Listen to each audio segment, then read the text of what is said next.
যে দুর্নীতিপূর্ণ তৃণমূলকে সরিয়ে নতুন সরকার বিজেপি পরিচালিত আনা হলো, সেই তৃণমূলের মধ্যে হঠাৎ এখন খুব হুড়োহুড়ি পড়ে গেছে ভালো তৃণমূল হওয়ার জন্য।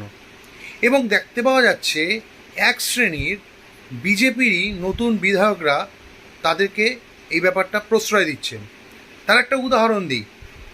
বর্তমানে রানাঘাটের যিনি মাননীয় বিধায়ক, তিনি প্রকাশ্যে আনন্দ দে নামে একজন টিএমসির একজন দালাল, তোলাবাজ, মানে ধমকানো চমকানোতে এক্সপার্ট, সারা রানাঘাট তাকে জানে, যে কিনা রীতিমতো ধমকে চমকে সবাইকে তৃণমূলে কনভার্ট করতো, তাকে বগল দাবা করে পাশে নিয়ে ঘুরে বেড়াচ্ছে।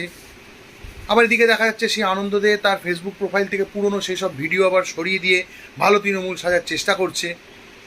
তো মাননীয় বিধায়ককে, রানাঘাটের বিধায়ককে আমার প্রশ্ন, আচ্ছা আপনারা যখন দলের আপনারা যখন ক্ষমতায় ছিলেন না, এই আনন্দ দে এবং তাদের যে তোলামূল বা তৃণমূল যে দলটা, তারা তাদের কোনো প্রশাসনিক বৈঠক বা কোনো কিছু জায়গায় কি আপনাদেরকে আমন্ত্রণ জানাতেন? বা আপনার জেতার পেছনে এই আনন্দদের কি কোনো হাত আছে? নেই তো। তাহলে এদেরকে কেন ভালো তৃণমূল সাজাবার চেষ্টা করছেন শুধু শুধু? হ্যাঁ, এইসব আজে বাজে ক্রিমিনালগুলোকে আপনারা কেন শুধু শুধু যে প্রশ্রয় দিচ্ছেন? এতে কিন্তু আপনাদের বিজেপি দলের কিন্তু ক্ষতি হবে। আমরা এরকম প্রচুর ভোটার, জোর গলায় বলছি, প্রচুর ভোটার যারা বিজেপি নয়, আমরা তৃণমূলকে সরাবার জন্য আপনাদেরকে ভোট দিয়েছি। আমাদের বিশ্বাসের জায়গাটা আপনারা কোথায় রাখছেন? আমাদের বিশ্বাসের জায়গাটা আপনারা কোথায় রাখছেন?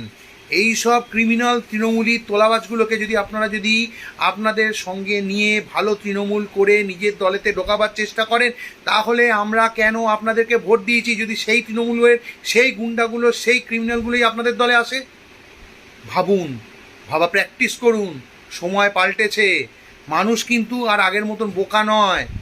আপনারা এদেরকে মাথায় তুলবেন, মানুষ কিন্তু 5 বছর পর আপনাদেরও সরিয়ে দেবে। সাবধান হন, সবে শুরু, এখন থেকেই সাবধান হন, নাহলে কিন্তু ভবিষ্যৎ আপনাদের কিন্তু খুব কঠিন হতে চলেছে।